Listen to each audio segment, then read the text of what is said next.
Hello and welcome to the Game Dev London podcast, a community of amazing people who love talking about and sharing their love about the detail behind making games, whether or not they're actually based in London. I'm your host, Oscar Clark, he, him pronouns, and I am on a Podquest to understand everything you wanted to know about game dev, but never dared to ask. And today I'm joined by Daniel Susser from, who is going to, Daniel, you tell us, who are you and what do you do? And where am I from? Yeah, exactly. Hi, Oscar. I'm Daniel Susser. I'm a Agile coach, a delivery coach, a team coach. I'm based in London. I work with software teams. I worked with a couple of game startups recently, and I'm all about helping teams build stuff, build it well, build it quickly, build it efficiently, and ultimately deliver value and get what they want to their customers. So, and I think that the important thing here is, we may be coming from a game dev community, but I think it's occasionally really interesting to see what other people are doing as well. So the fact that you've had your feet in both camps, for me, is really interesting. So in particular, let's talk about, you talk about deliveries. I think there's a really important part of understanding how you kind of plan and ensure consistent and quality deliveries, whether that is a product or a service. I think, obviously you said Agile Coach. I'm assuming Agile is a key part of how you look at things. What does Agile mean to you? I'm going to start with a caveat, which is that I'm in a room with my lovely dog, Brian. If you hear any growls or barks or scratches, it's possible that it's coming from him, not just from me, just in case there's unexpected noises. I think that's a bonus to every podcast. We should always have a podcast support animal. Be a dog. If he wanders close enough, I'll hold him up to the camera. So for me, agility is a method or a set of frameworks to solve a bigger problem. And that bigger problem is the world is complex. It's full of tons of data. There's many, many ways to solve the goals that are important to us. And it's hard to know what actions to take in such a complex and changing and dynamic world. So agility is the philosophy that says in a complex world, you can't plan everything in advance. You can't know everything about the problem when you start trying to solve it. So the best strategy for navigating a domain like that is to try something, see what happens as a result, inspect and adapt, and iterate your way towards the problems. If you're exploring a new city, you don't map out without full information about the city or the landscape. You don't map out every single day of your trip. You might go and explore on day one, see what the locale looks like, see what looks like a good restaurant. You might find out some information and that sends you somewhere else. And it's that kind of exploratory approach. So agility is about changing direction, moving quickly and nimbly and with a sort of deftness. So the idea is if you can help your teams to do that, then they will be able to explore this domain and solve their problems well. And for games people, this is really important because we don't just have the complication of dealing with the fact that we've got a complex piece of technology, we've got to add in narrative, we've got to add in art, we've got to add in a whole bunch of other aspects. And at the end of the day, to make matters worse, the results are subjective.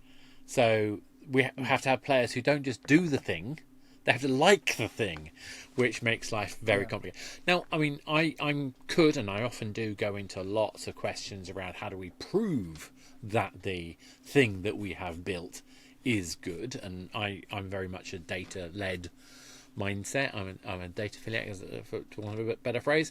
So I'm always really interested in treating every delivery as a hypothesis that we test. But in terms of what is the mechanics? So for anyone who hasn't really done any serious project, formal project strategy before, what are the typical strategies that how do you actually get started? What does it actually look like in practice? So the overall picture that you want to have if you're trying to learn about that reality, to be data-led, to experiment, is you need to be contacting reality. And the thing that I try and steer my teams away from is a situation where they have a wonderful idea of a thing and it never meets a customer, a player, a user, or it never tries to meet the live environment if we're talking about a piece of technology until it's big and built and it's taken ages. And it's an element of risk management in there. If it takes me a long time before I show anything to a player to see if they like it, maybe I'm wrong. And the longer I wait, the more expensive it will be for me to find out. So I won't tell you about AAA development because it'd scare you terribly. I mean, I'm being a bit unfair. Historically, this is the people used to build it and they would come, was the mindset. Obviously, things have changed a lot recently. Yeah, relatively recently. And it's a wasteful approach, and some companies can afford to waste money, and that's fine. Yeah. I imagine that many of the people in your audience can't afford to be wasting 6 months on an idea that nobody wants to play. Exactly. So that's the idea. So for me, it's about keeping that big picture of it's about experimentation. It's about getting contact with reality, and then embedding that into the actual daily practices and ways that you go about doing the work. So I'm a certified Scrum person. Yeah. Would that be a good thing to go into and talk about before we do, how Scrum fits into I that? definitely want to go into Scrum Okay. and Kanban and things like that. But I also want to talk about Prince, which so those of us in the audience who know what I'm talking about will go, "Why is it still talking about Prince nowadays?" But we'll come back to that because I have thoughts.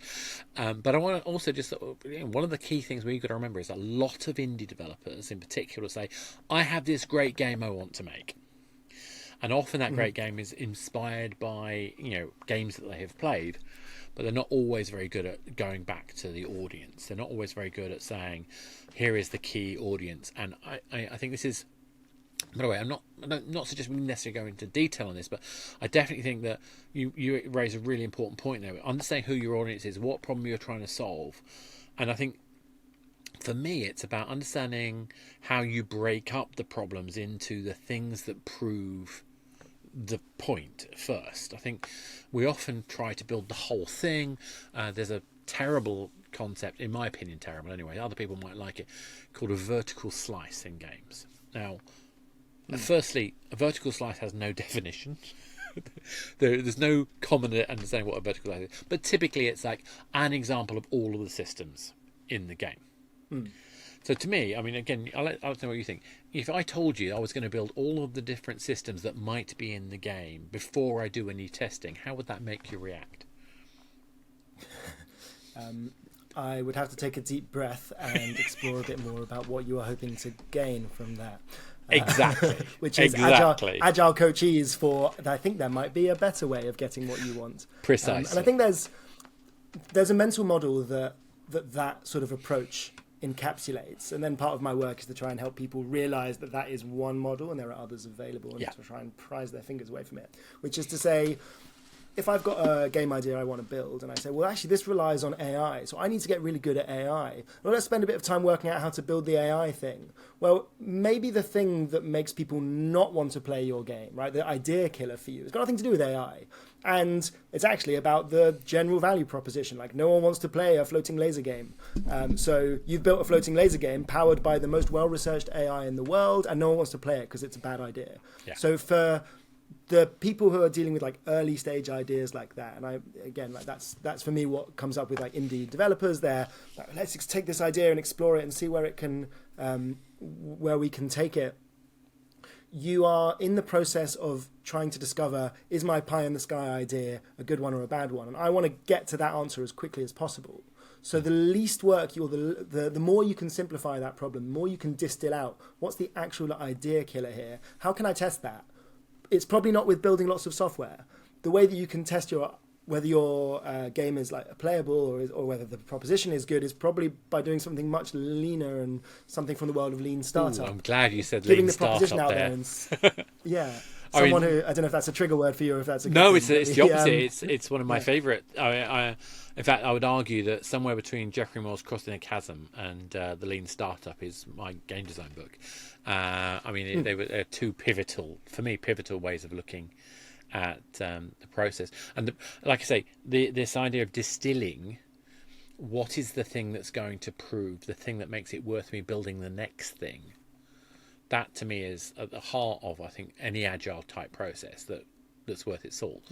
Because if I don't think about the audience, if I don't think about the problem I'm solving, how could I possibly then work out what is the smallest possible thing to build? Yeah. But I'd argue in games, I don't know if it's elsewhere, but the kind of minimum viable product concept has become a bit of a dirty word for some people. It's become something I think being a bit misused. Do you think it's still a useful term? Okay, and now we're back. So you had a bit of dog wrangling to do there. There's Brian for us. So you were talking about minimum viable product, and actually I was thinking about it. We probably ought to get you to tell us what that, because there's going to be people in the audience who maybe haven't heard that term, but others who have found it a bit off-putting. What's your kind of take on it?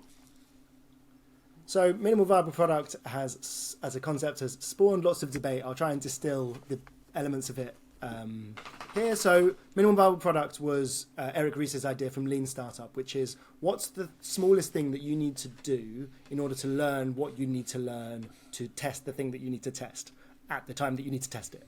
So if it's a very early stage, it might be some very general, very like easily proven thing about my product. So the minimal viable product might be like a landing page for my website, right? Do you like floating laser shooters in VR? Sign up for this list, right? I don't need to build a game for that. I just need to put a sign up thing. And if people like it, then that's my minimal viable product. The idea is it should be minimal, so you're not doing stuff you don't need to do. It should be viable for testing what you need to test. And it should be a product. It should deliver some value to your users. The reason that became controversial is because like putting a website with a subscription, a subscribe button here is not viable. It's not a viable product. You couldn't sell that. You couldn't. You can test stuff with it, and it's important. It's a test, but it's not a product. So minimal viable product at the other end, people see that as like my first release, and then it becomes not very minimal. It becomes like a large viable product with lots of my ideas in it. So if I'm dealing with a team and they're talking about what stuff should I put out in front of customers, I would ask them like, what stage of this idea development are you up to? Are you trying to validate the essence of the thing in itself, in which case you might have some more raggedy, testy smoke tests and things like that, and Eric Ries goes into those in the Lean Startup. I'm sure you do as well about how to test those things really cheaply, quickly, guerrilla testing, that kind of thing. No code. Can I represent the experience of this app or this game using like paper and pen? Paper prototyping, my favorite exercise. Kind of yeah, problem with paper prototyping. And it's so valuable. It is, but the problem is that I want to make board games out of them, and then I end up designing a board game, not the actual game. Which is a problem, but it's also like, that sounds like a good pivot. If you find something that's fun enough to play as a board game, then like you've learned a really important thing, which is maybe it works as an app, but also maybe it works as a board game. And that's kind of this, the general paradigm that I have when I'm working with teams who are in that discovery phase is like, act as if you're trying to find out if you're wrong. Don't act as if you're assuming you're right. Because if you're assuming you're right, you wouldn't test anything. You'd just go and build the whole thing, and you'd get like £5 million of investment and just launch it. But there's so much you don't know that you're in a sort of scientific, probing inquiry mode for pretty much the whole running of a game or a company. So put yourself in that mindset of, I don't know what on earth is going on. I need to start validating and invalidating hypotheses quickly and cheaply. Yeah. So if I'm working with a team, I'll find out, are they early or later on in discovery, and I'll just finish that idea. And then if they're later on and they do know a lot, they do know about the users, they have met them, people have agreed to sign up, people do play, then you move into a different kind of thing where a minimal viable product is the next iteration that adds some value that I can release to people that they'll want. So that might be like another build on the game, or another level, or another amount of like high fidelity in the game design or in the artwork or something like that. It depends how you want to cut it. Yeah, and I think that's absolutely the key to it. And I think even within a delivery stage, we also need to break down even further into sort of testing components. I think for me, minimum viable still works. Like I say, I'm a bit of a fanboy for that book, but that to me is, you've got to have both. You can't. It's not minimal if it's not viable. It's not viable if it's not minimum. Because that probably sounds like an oxymoron, but you're not making a true defined thing unless you actually have a set of pieces. But also, your point about your purpose for testing should be to invalidate your proposition, and this is what I think Supercell do really well. And I'd like to think I aim at, but I know I failed so many times. The celebrating the failure. Of celebrating that you have made something and you proved that doesn't work, that's a good thing. It doesn't feel like a good thing, and I think that's the challenge that you've got with these processes. But again, if I've spent a week making a kind of proof of concept or a simple thing that I can test, and I paper prototype 10 ideas, and I run 5 people through those paper prototypes. I mean, maybe just whiteboards, just talking 10 people through those different ideas. Which was the one idea? Which are the 2 ideas that had the most interest? So I think you can take this principle of even pre-code times, even when you're especially pre-code times. Yeah, especially pre-code times. You should. We actually, there's a lot of information that came out of the hyper casual game market. So I'm not sure if you're aware of that. There was a period of time just before COVID and during COVID where we had a burst in the scale of numbers of games that were released that were incredibly simple, essentially funded purely on ads. So basically, it's all about making you watch as many ads as possible. It's basically a vehicle to serve you more ads. Now, you'd think that would be something that people would just reject, and they didn't. Why? Well, because the teams that made the best versions of those really honed in on the simplest, most compelling experiences, and they would design hundreds of them and throw away 90 of them, and then only do the trailers for the last 10 that survived, and of the trailers that work best, they would build the one game. And this is not necessarily efficient in terms of ideas to product, but in terms of amount of man hours to get to a product that was going to knock it out the park, incredibly efficient. And I think there's so much that can be learnt from that mindset. And there's a kind of there could be a kind of survivor bias there, right? Which is that if 1 million people make very simple games and they try and focus on the mechanic and 10 of them work, well, I see those 10 of them and I go, well, that's the way that you build a good game. But then that same thing goes when you look at like big, sexy, well-designed end-to-end games that there are as many failed versions of those that cost lots of money and absolutely, and never saw the light of day. The thing that just came up for me just now was thinking about Grand Theft Auto. And I played a lot of Grand Theft Auto Vice City when I was too young, and I played the earlier versions of it, and it's like it's an aerial view of a 2D map with like that's the original perspective of like top down, someone turning around, shooting the cars, and by like today's standards, it doesn't hold up at all. But right. Where were we? We were so another quick dog break. So we were just talking about what were we talking about? Survivor bias. We're talking about the risk of Grand survival. Theft Auto and Grand Theft Auto, yeah. And I was thinking like when I played Grand Theft Auto Vice City, it was this third person. You were following the person around, and it was very like lifelike and realistic.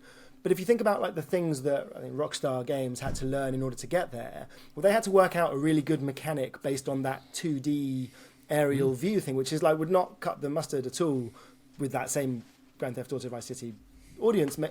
But today, it was such a compelling game today, or it might do if it was a different version of it. But it was very popular when it first came out. And thinking about our games like that, or our products like that, what's the minimum thing I can do where I learn the mechanic that I can then exploit and build on top of and build beautiful artwork in? And so that might be the compelling storyline, or it might be like the playable game mechanic. And I think like if they can make the 2048, which was the game where you're just like doubling numbers in a 5x5 or a 4x4 box, and that could sweep the world by storm, or Wordle or something like that. But we spend all our time going, well, how do I get the most beautiful, exquisite artwork to work in this thing? Well, that's probably trying to optimize for the completely wrong thing for right now, unless you already know that the fundamental mechanic bit works. But this is also that vertical slice perspective. Yeah. Well, I'll come back to that. But I mean, I think it's really interesting. Let's come back to it. Yeah. The survivor story thing, I think, is really an interesting area to explore. So, we are a hit-driven industry. You could argue. I think there's no doubt that there's some truisms to that. But I think there's trying to work out what is the truth versus the expectation is incredibly challenging. I think this is the reason why I think the hyper casual one's a really interesting one for us to look at, because if anything, this is the first time we've seen a formula. It's a bit like when Stock Aitken and Waterman brought formula style production to music. They could bang out hit after hit after hit, but lots of people complained about the quality of that music at the time. Nowadays it's become cool, but not become cool. It goes through waves of being cool or not cool. Is Rick Astley cool? I don't know. You tell me.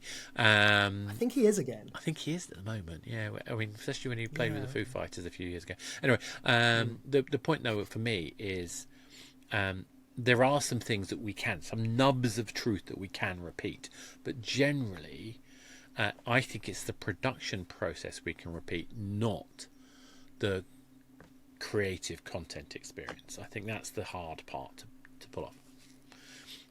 And I think that's where I've found a resonance with the work that I have done with software teams in non-game environments. I worked at the Ministry of Justice, I worked at Cancer Research UK and GiftGaff, and just churning out production-ready consumer or public-facing software. There's a lot of wisdom about how to go about setting up that process to happen. There's no one-size-fits-all, and that's part of the thing you learn, is that there's no one-size-fits-all. You have to be able to flex and adapt, and there's no hard and fast rules. But there are a lot of patterns, and there's a lot of received wisdom about how to do that well. And then when I've started delving into the game industry a bit and being involved, there's some of that has been taken, some of that has not been taken, and some of it has been sort of misadopted or adopted in ways that makes it you miss the original plenty intent of misadopted, absolutely. So I mean I do want to go back to vertical slice and stuff like that. Before we do that, let's just go into a bit more of like the practicalities. So for example, as a product owner, that's the function I typically take. I will have a set of requirements. I will put prioritization to those requirements, and those requirements will go into a backlog. Pretty normal, I'm assuming. I'll let you shout otherwise. And then we allocate which items from those backlogs in the priority are going to be the next things that people are going to work on. Now, so if let's say that's a fairly common way of doing things, how do the different techniques of Agile affect the way that we run that? How would you say in a Scrum Agile style format, or particularly Scrum version versus say a Kanban version, what would be the difference in the way of operating those two things? So the starting version, I would say, is that you are a product owner. You have a good view of what might be valuable, and therefore you have a set of experiments you want to run. Yeah. So you might be the sort of chief scientist of your team, but a sort of anti-pattern that I can see, and I wonder if this is true with your audience, is you have like the founder or the person who's set up the game who acts as the product owner and says, well, here's all the stuff you need to do, right? Make it happen. And then the developers and the artists and all the people who are involved in actually doing it may not get much opportunity to feed back their ideas into their fundamental ideas into the fundament of that process. Right? So it ends up coming down to them as a list of requirements that I have to deliver rather than a set of questions that we get to explore together. If you want to get the best out of your creatives and your software people who are also creatives, by the way, you give them a sort of a bounded question to answer, right? Like, how can we make this thing fun? I, the product owner, or you, the product owner, may have the best view of what that is because you've got the vision and you've, you're sitting in that other world of this big thing that we want to bring to life. But then when you take it to the team, here's a question that we need to answer. What do you guys think? Right? And that's always the starting point for me. So if you're thinking of lists of features, well, then you're already assuming that those are the right thing to do. And the team might have wisdom that you need that would tell you that actually we should do that thing first, or we should do that thing differently. The way we often deal with it. And by the way, this can be a really dangerous area in games as well, because I'm going to try and find a clean version of the classic line. Everybody has opinions. Let's just say that everybody has opinions. They don't necessarily have the understanding of the context of their opinions, and that is a problem because that makes people like me sound really arrogant. But I shouldn't be writing code, and some coders shouldn't be writing game designs. Coders and that. Yeah. Sorry, go on. Finish off I mean, just to caveat that, so before people burn me at the stake, what I'm saying is that I will have a set of requirements that I want the game at a high level to deliver. It's not my job to design it; it's the designer's job to design it. it's not my job to write the code. It's the coder's job to do it. But every stage of these things is a negotiation between me from the point of view of the high level proposition of the packaging of the experience, the designer's design, because the design does not live in a vacuum. It has to work with the code potential, whether that's audio or physics or environment. It has to work with the art. So whilst I'm saying there are boundaries, I'm also saying there is also an essential need for a strong dynamic of collaboration, because no one exists in a vacuum. But I think you also have that leadership function that says, so the product owner has to be able to say, is this commercial? The designer has to say, is this fun? The developer has to say, can we make this work?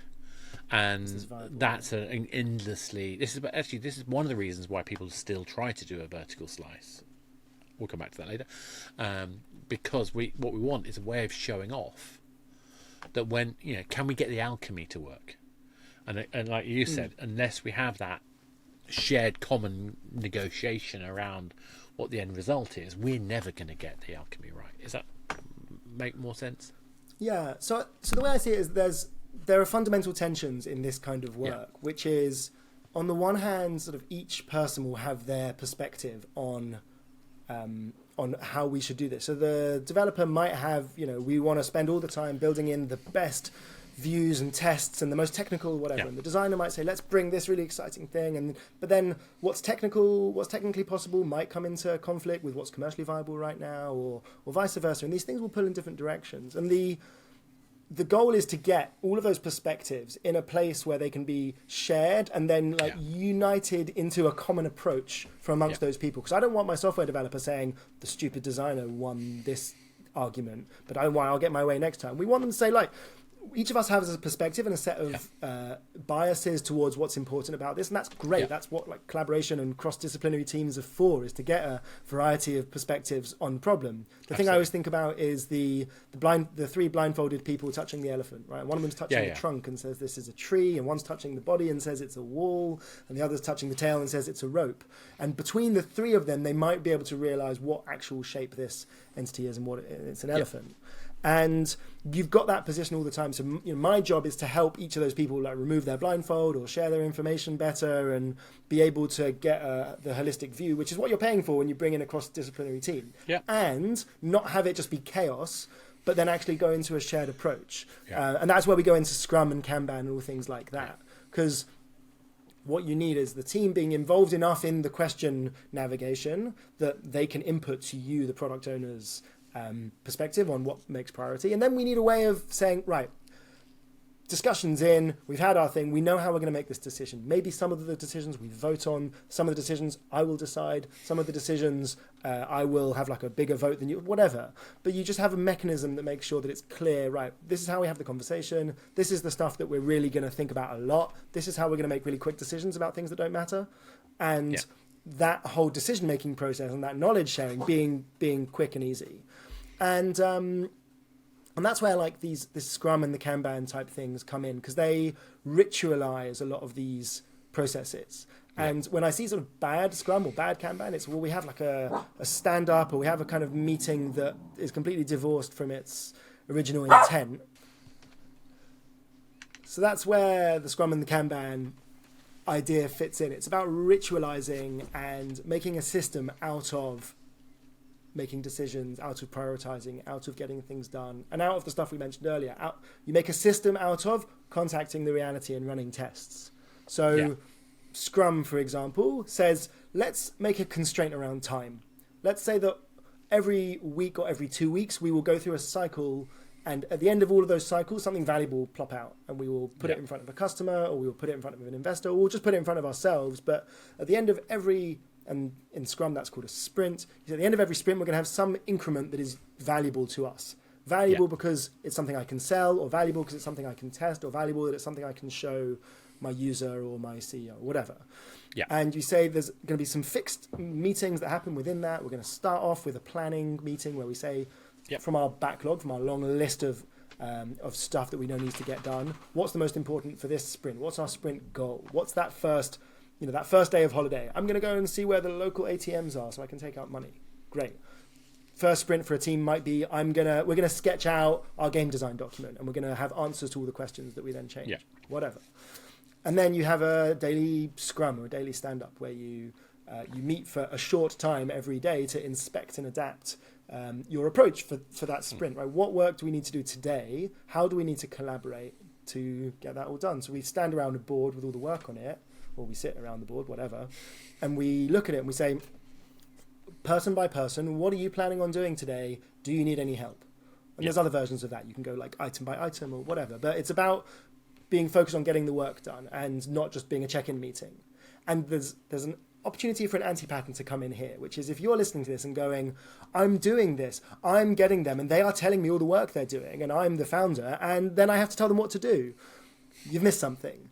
And the idea here is that you're creating an engine that as the founder or as the product owner, you can sort of input the steer and the direction, and then you let them solve the problem. Absolutely. And if you're needed at every single stage to make an important decision about every bit of work they're doing, or to oversee them, or to make sure they're getting anything done, then that's a problem that needs fixing. And you do that through using Scrum better. You don't just go, I need to be a more assertive project manager for this. Yeah. And that's the idea. So instead of managing the project, you make a better team.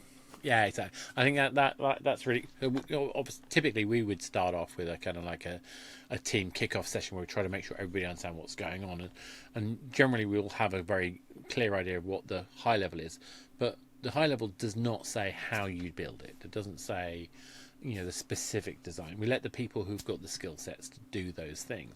But what often happens is actually a lesson I learned from Prince methodology. It's understanding that you're defining your tests and your requirements early about what you want to see, but you get more detailed as you get closer to the actual development process, and then the person who has you have to take that scrutiny each way round. So you have to do it on the way back up again as the delivery gets released through its different testing stages, and this mindset of essentially being a resource to empower the people to do their function, I think is so much more important than the other way around, where I shouldn't, as a product owner, I should never be telling you how to build it. I should be telling you what problems you're not yet solving, and working out with you how we get that solve. Or even better is you should be helping them. You should be leading the discovery of which questions are worth asking. That's a better way of saying what I'm trying to say. And what's the scope is. Yeah, and these things, you can get navel-gazing about it, but they do kind of matter, especially when this is a completely new concept. The idea of your role as the CEO being to build an empowered team that don't need you for much of the work. That's a head fuck for a lot of people who have succeeded in their lives by being super organized and super detailed and super planned, and by keeping track of all the deadlines and all that kind of thing. My favorite phrase is, my job is to make myself redundant. Because if you think about it that way, if I've done my job right, you don't need me. Because you've done the job. I'd say your job is to make yourself 90% redundant on the day-to-day running of it's things. more And fun you can to spend say that 10%, redundant. It's more fun to say redundant. It's more of a it's more of a punchy power line. Yeah. I mean, don't get me wrong. I don't actually want to make myself redundant in practice, but but let's carry that thread through. So now we've talked about we've got a backlog. That backlog has been devised. But the reality is that whilst there's items in the backlog, they're essentially identifying the problem we want to solve. We've got a prioritization of that. I have a preference for absolute prioritization, meaning there should only be one number one. Absolute prioritization there? So absolute priority means there's only one number one. There's only one number two. A lot of teams use P1, P2, P3, P4, P5. So categorize bands of priority. I prefer to have a single line item one.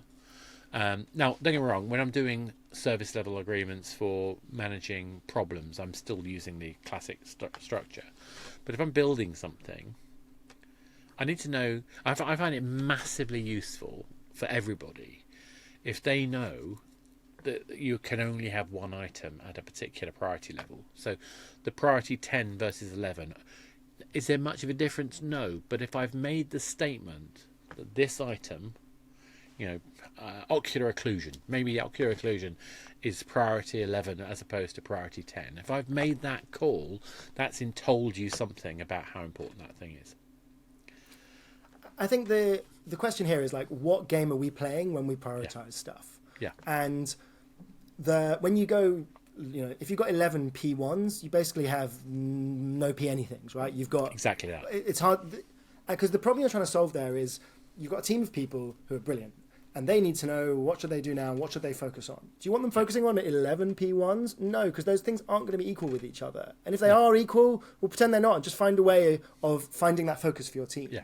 And that's what this Scrum thing is about. It says, let's take a period of time and let's say we're only going to be able to do a certain amount of work here. And that forces us to focus on the most important things and the most important things to be delivering from that list. And that forces you, I use visualization here very intentionally, which is I make sure that if I have a team, all of the work is visually able to be manipulated. So I put everything on like a post-it note or a equivalent of a post-it note on a Miro board or something. Miro or whatever.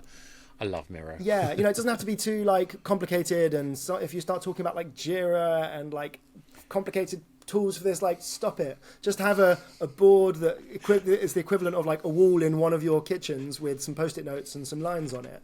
And then you can put each item of work on a separate ticket, and you have a status, and you have like a column that only has width, and that's a Kanban idea, using like visual clues to help you manage your work. Yeah. So maybe we can go into that in a moment. But I have a soft spot for Kanban. If you have a list, it's if you only have a room on your physical board for one ticket in one place, that will force you to not have two things in one slot. Exactly. And then the team has that focus because they know we just go to the top of the list and work our way down. Yeah. And that's the order of importance. And then the job of the CEO or the founder is to make sure that list makes sense for what you're trying to do right now. Precisely, and that's the CEO product owner. That's absolutely the kind of the thing I spent most of my career doing. So on that though, I think what's really interesting is we when need to you're finish trying Scrum, to think, by the way. Yeah. Sorry, that's kind of Scrum.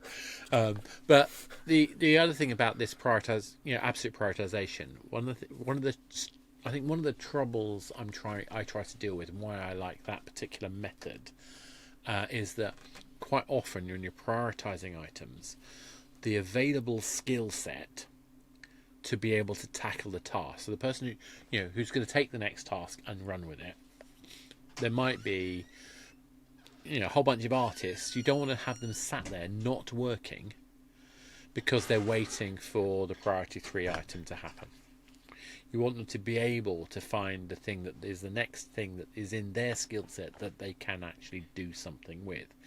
But again, this is why I find it really useful having this absolute list, because it means that when they're identifying their next pick task, they're then saying, I'm going to now work on that bit, then at least we know where we are.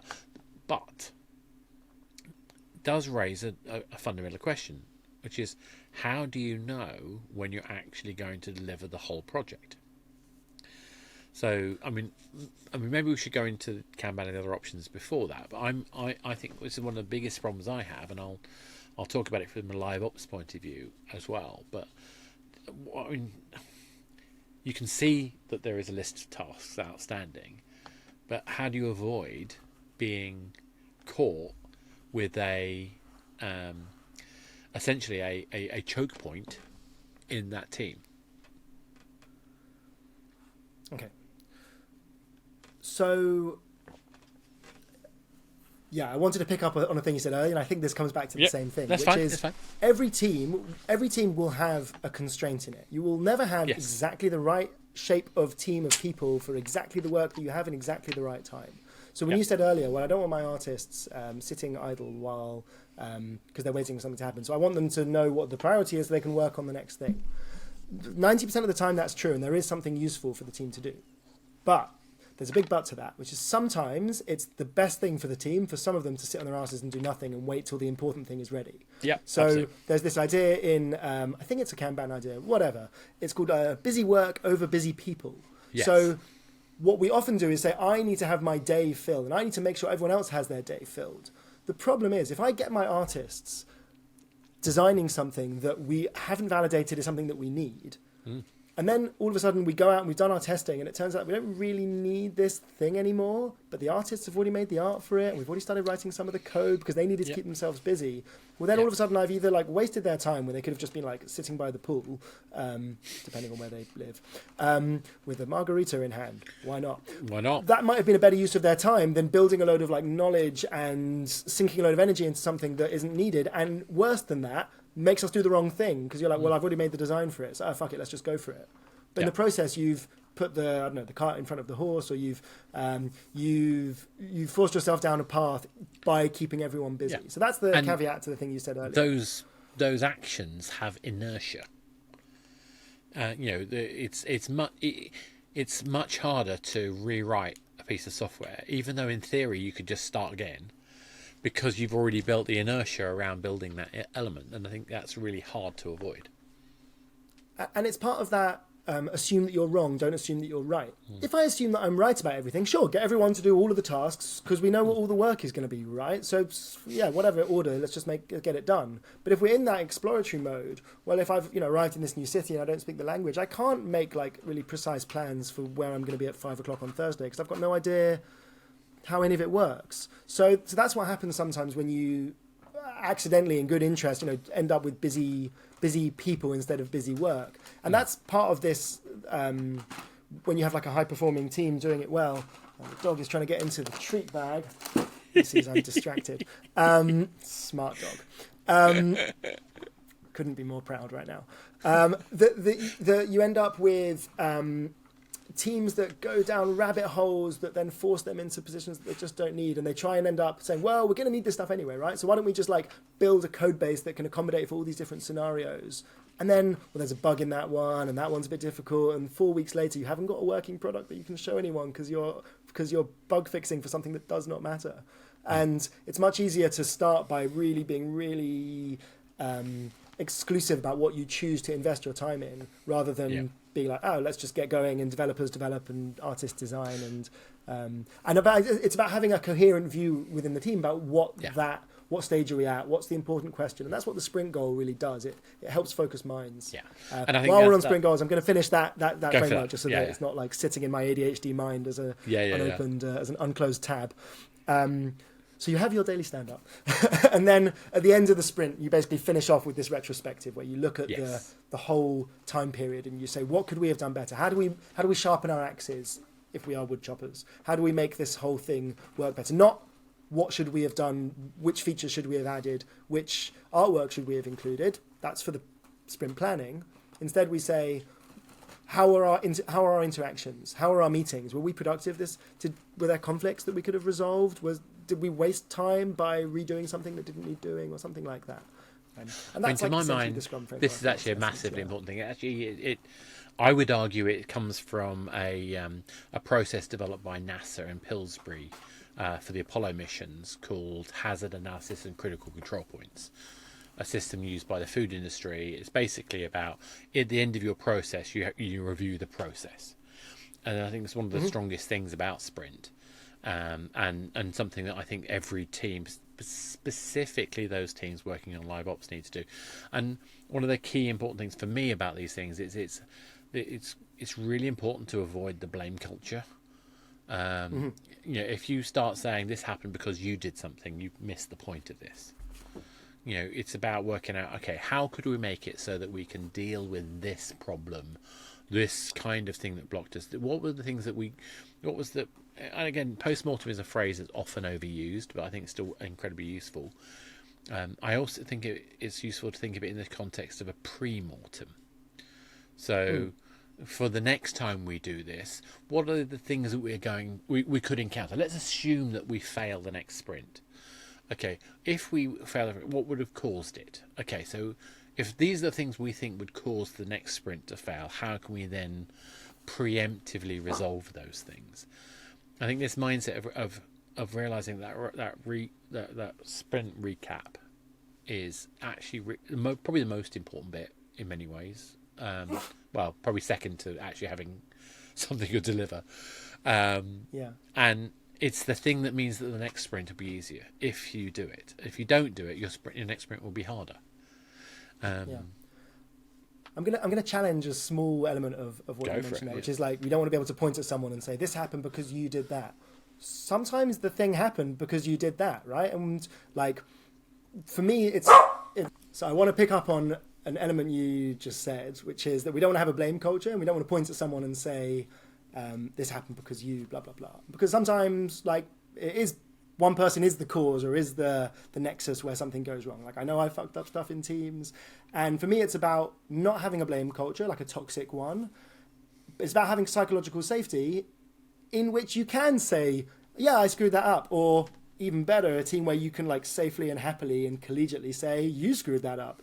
And we have a laugh about it and we worked out, you screwed that up. What was wrong with like the system that made it inevitable that happened? Or what did you need to know that you didn't know? Or what were you dealing with that meant that like you who were acting in good faith, who were trying your best, weren't able to like do what was needed? And like, that's a normal thing and we all do it. Don't worry about it. And this psychological safety thing sort of underpins that collaborative team. And a psychological safety is like the willingness to take interpersonal risks, the willingness to like have an idea that might be wrong and share it, or the willingness to say I've made a mistake. So that is fundamental for a team improving, because you do need to be able to say I screwed that up and it's okay. What do we need to change about how the team works together? I just twist that slightly. For me, it's like the air accident reporting. So if there is a problem, the reason why we have the safest airlines there's air traffic is the safest form of transport on the planet. The reason is because the culture is that if you screw up and you own up to it immediately, there are no repercussions. It's a fantastic book called Black Box Thinking. I think is it called Black Box Thinking? It's something like that. I can't remember the name of it. It looks like you've probably got it as well. It's a great book. It talks about this kind of principle about that the assumption is, again, the reason why I use the phrase blame-free there is because, only saying that this had happened is a factual statement. Saying that you're a terrible person because that happened is not a factual statement. That's abusive behaviour, I would argue. And so, but you're right. At the same time, I need to be able to say, "Oi, I screwed that up," and take ownership of that. Because if you don't take ownership of it, we can't fix it. So I think we kind of like actually entirely agree. We're probably agreeing with each other. Yeah. It's so just I have a structure that I use in that situation. Yeah. And that's where having a toolkit of meeting formats and kind of structured conversations where you can say that kind of stuff is really helpful, because in free form, well, it's hard to know. But if I'm facilitating a team, if I'm coaching them and like something has gone wrong, I'll do what's called like a 5 whys or a fishbone analysis or something, where you start with like what went wrong. The thing didn't work and it should have worked, and we screwed up an investor meeting because the tech didn't work, and we say, well, why did that happen? And there's like the fishbone diagram's a nice one because it takes so like it's basically it's called root cause analysis. Now that's a tricky term, because like there's not one root cause to a problem. There's like a million root causes. Like, physics is why this thing went wrong, but we're looking for like things that we can fix. What you might call like affordances. Like what are some levers I can pull to make this thing better? So let's look at some of the contributing factors to this problem and see what we have available to us that we can change about it. And I think with the fishbone diagram, it's like man, materials, method, and a fourth one or something like that. I don't know that and one. It's Ishikai diagram or something. It's a Japanese word. I'll look it up. Let's quickly look it up. No, it sounds great. But like I say, the 5 whys. The reason I love the 5 whys is because I've used it so many times to get to the heart of the fundamental issue, which, like you say, root cause analysis is absolutely key.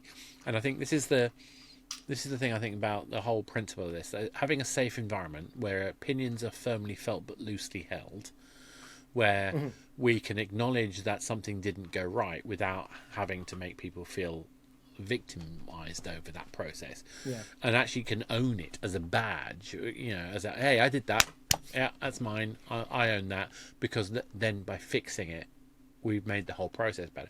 But actually sometimes it's not even like I failed. It's like, could you really assume? We made the assumption that you do these 5 different things all at once in this time period. That's fall on us. We should know better. People will not be very good at judging how fast they can do unknown projects because they're unknown projects. And that's kind of the point. So, question about that: would you consider like a missed deadline like the kind of failure that you'd have a postmortem about? I would have a postmortem against where we were in the whole section or stage of the project rather than of the specific line item. I'd have to deal with that particular missed deadline. The issue with the missed deadline for me is not the missed deadline. It's that you didn't tell me we were going to miss the deadline. That's the failure for me. And and I can't plan for the missed deadline if I'm not told in advance the missed deadline. So that's the kind of principle that I work on, if that makes sense. Yeah. So I think there's something that I bring to my teams, which is this idea of when you have a deadline, the question is like, what is that deadline for? And I've seen all various kinds of deadlines. Some deadlines are the law will change on the 1st of January, and if we do not have our GDPR or whatever sorted out, then we are going to be in violation and we might get a fine. So there's like a dollar value or a pound value. Yeah, exactly. Or the deadline might be like there's a conference that we want to present at, and if we miss it, well, there's another conference and it's a shame, but we missed the opportunity to show to some investors. And then there's another kind of deadline which is like, I don't think you guys can do this, so you're doing it by Wednesday to give you like a bit of fire in your belly, right?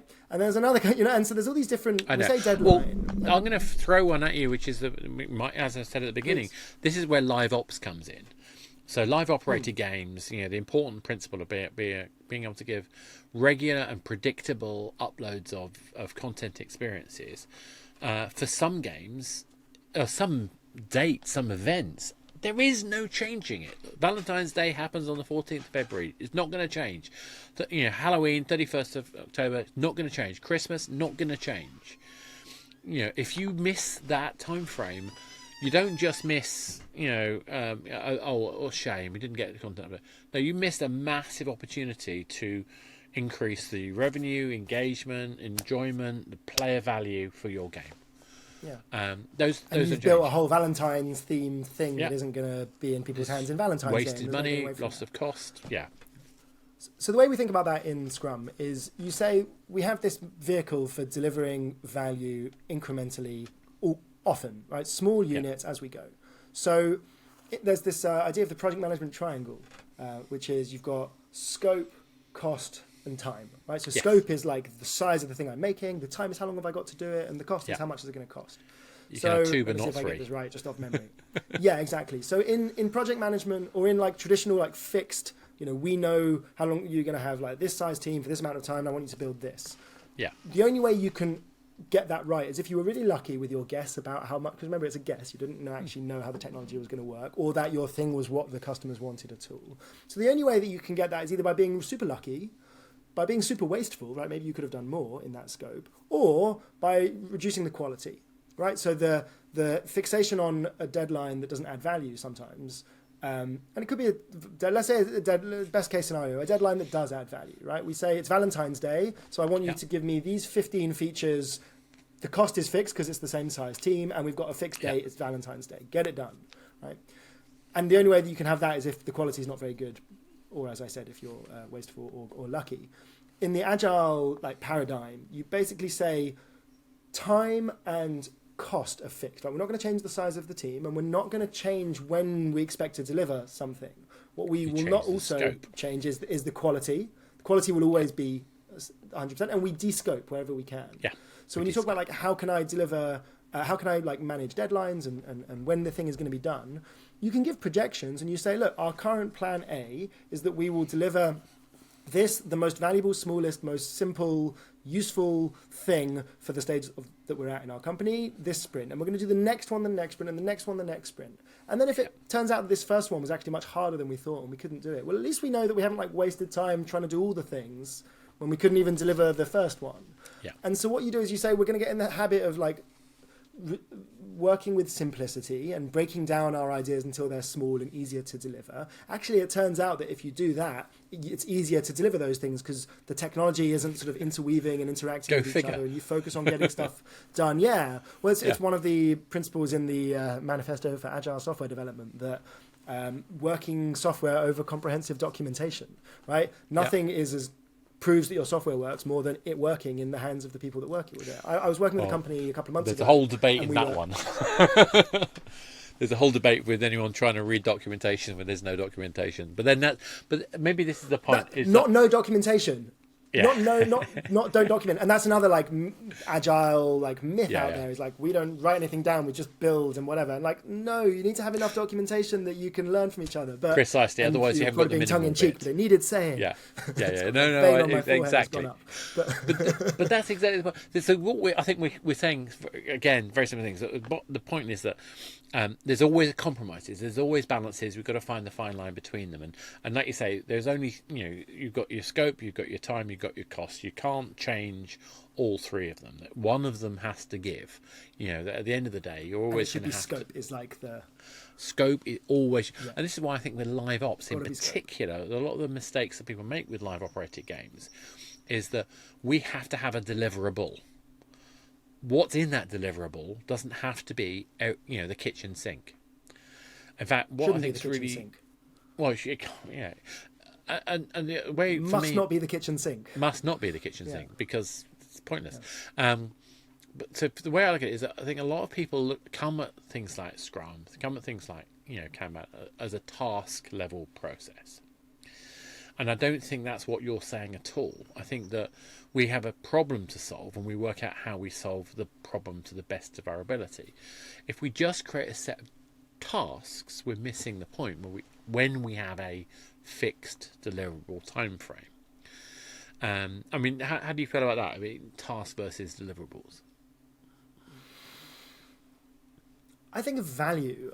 I think deliverables, and because you don't know that your deliverable is valuable until it's out there, and that's why you contact reality frequently, right? So even if I focus on deliverables, well, I might just get a load of shit to people quickly that they don't want. Well, great, like you've got really good at delivering shit. So I want my whole team to be really geared up to delivering value and learning together about what that is. So you need to like be able to work out how the tasks fall down. But you first work out like categories. What game are we playing here? Oh, it's like it's a complexity game. It's an adaptability game. It's a learning what the right approach is. Learning. And then in the process of doing that, you learn what's valuable and therefore what you need to do. And therefore you focus on getting stuff done and out in the world. And that is a kind of deliverable, but you can have the wrong kind of deliverable, right? If I end my sprint with an increment that doesn't help me with what I'm trying to do right now, you're right. You finished the artwork. We shouldn't have been doing the artwork now though, because we're not at the stage where that's the right thing to be done. So that's really like this meta approach that sits above it. And then if you do that right, all the other Scrum stuff that's like about organizing the team and delivering on the backlog all falls into place, and you're less likely to make like fundamental errors in how you're conceiving of the whole enterprise. And at the end of the day, what we're saying here is that we're looking at whatever your production process, whether it's an agile form like Kanban or Scrum, or even if you're using more traditional kind of waterfall style techniques, I think there's still value in those techniques for the point of view of planning deadlines, but I think of them more as like the principle of the topic title, not the detail. They're just like, I need broadly these things by these time frames. I find a waterfall style model where we know these are the things we're aiming for, these are the test criteria of whether we succeed. Really, they're just like labels for the value. I think that's a useful technique that can also be used. As long as you don't get too granular, right? As long as you can show the team. Yes. As long as you can say to the team, look, on a year from now, there's this thing, and I would love if we could get this thing there. Here's what would a path, and we collaboratively say, based on what you know about what's happening now, and based on like our sprint planning, what roughly do we feel like might be available? And then the way I think about it is, it's like the weather. Like, you know what the weather today is, you know what the weather next week might be, and you have an idea about what it might be from now. And then when you get like 4, 6, 8, 10 weeks out, you've got no fucking idea what's going to happen weather-wise. So... And like when you get really granular with waterfall stuff, you basically fix yourself to a process that is like assuming that it's going to be raining 5 weeks on Tuesday. Only as a framing story. That's just for clarity. Waterfall has its role as a framing story, so it sets I would argue structure. So I would argue if you're using waterfall so coarsely that it's not even going to the task level, then it's not really waterfall anymore. Like waterfall is a process by which you say like, we've got these 9 processes and they're going to take this long each, and this is my Gantt chart. They go, dun, dun, dun, dun, we're going to hand over each of those stages.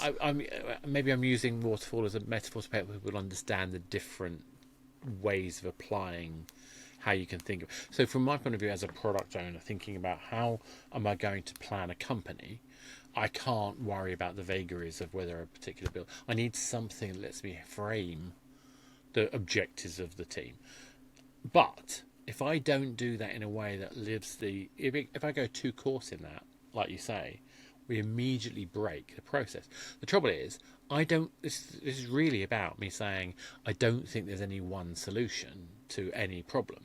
There are values in higher level framing of your planned journey, but as soon as you start building, having coders and artists and designers hitting code, if they don't have some flexibility in that process to actually define the problem and understand how they map back to the player value in games and the consumer experience in non-games, if you're not mapping it back and you're not testing that regularly, as early and as robustly as possible, if you're not trying to prove it wrong, then you're losing so much possibility. And the bottom line of any of these plans is you always can change it later. The framing story is a useful tool. It should never be if you don't hit that date, it's all game over forever. Yeah. It's an interesting one, because I know that I definitely get like triggered around the concept of like waterfall and project management and stuff like that. Yeah. And like the thing you described to me is not like a non-agile. That sounds super agile to be able to say like, here's where we intend to be a year from now. It's like our roadmap, and it's very, very coarsely defined the further you get out. And here's what we know about the next couple of sprints, and we've got some vague things, and we've got like a viable path there. Brilliant. That's totally within the world of like inspecting, adapting. It's not what most people describe as agile. That's the reason why I use it as a communication tool, not necessarily. Because if you look at the way that people describe these tools, they're often very hard and fast in the way they're framed. But we know nobody does exactly the one way of doing it. And there is no like. This is where I think of. It's useful to think of agile like the word Christian. And as a Jewish person, I totally can just identify with what that means. But like when one person says, I'm a Christian because I have a really literal reading of the Bible and I have a really like specific church that I belong to, and someone else says, I'm a Christian because I'm inspired by the life of Jesus Christ, but I wouldn't belong to a church if you paid me. Well, I don't know which one you're talking about when you say that label, right? Because I'll just bring my associations. And then you've got arguments about like, is this in the category or not? And the agile waterfall thing falls into that. Like, and that's why if someone says to me like, should I do waterfall or should I do agile? I normally say like, well, what about dates or what about this? I normally ask like, why? What problem are you trying to solve in your business thinking that you think agile or waterfall is the answer to? And if it's, well, I need something to tell my investors, like, great. If you say the word waterfall, everyone is there's a risk that everyone will snap into that really granular, precise thinking, and then it's really like command and control centralized thing, or at least that's what some people might lean on, and then you'll have your agile coach yelling at you. I find it really fun because I can actually use it to snap people out of a particular way of thinking at certain times. But anyway, it's like I say, the key thing is we've got to work out what's working out. You've got to drive the business forward. At the same time, you've got to drive the experience for the player forward. And I think we all agree is it's about making sure that we can give the team the space to become the engine for success, that we are proving that what they're delivering at regular periods is the right direction as early as possible, so we can pivot as early as possible, but that we're getting the most effective delivery across the board. And so we can reduce risk, and so we can have a really like brilliant and you can make the use of all these talented people and the humans that are crafting this thing in front of you. Create the best experience possible at the same time. Cool. And on that note, I think I could go on forever more about how live ops operates and how that functions. I could carry on talking about a whole bunch of other things around, the periodic nature of that versus the release of a new product and all the designs about that. But we haven't got time. So We'll save it for episode 2. For episode 2. Daniel, thank you very much. It's been a delight having a chat with you. If anyone wants to get hold of you, what's the best, do you have a social media platform of choice that you utilize? So I write on Substack, agileonthemind.substack.com. I'm on LinkedIn. I'll share it in the show notes. And otherwise, my website where you can talk to me. I would love to come and talk to you about how we can bring some of this stuff to life within your studio, within your company. So it's embodiedagility.co.uk is the way to find me. You can book some time with me there. Brilliant. And I'm obviously, as usual, available on most places under the name Athanasius, I won't even try spelling it today. My brain isn't working. So Athanasius is Athanatius. I'm on most things on that, so you can get me there. And this has been your Game Dev London podcast. If you enjoyed this, if you thought the topic was interesting, please like, subscribe. If you've got questions, or if you are pro more waterfall versus agile versus Kanban versus Scrum, let's just get into a conversation about that, because I think there's a huge depth. Are you into pre-mortems, post-mortems? Let's get on to Discord and start chatting around that as well. So thank you very much, Daniel, yet again. It's been great. This has been your Game Dev London. Thank you very much all.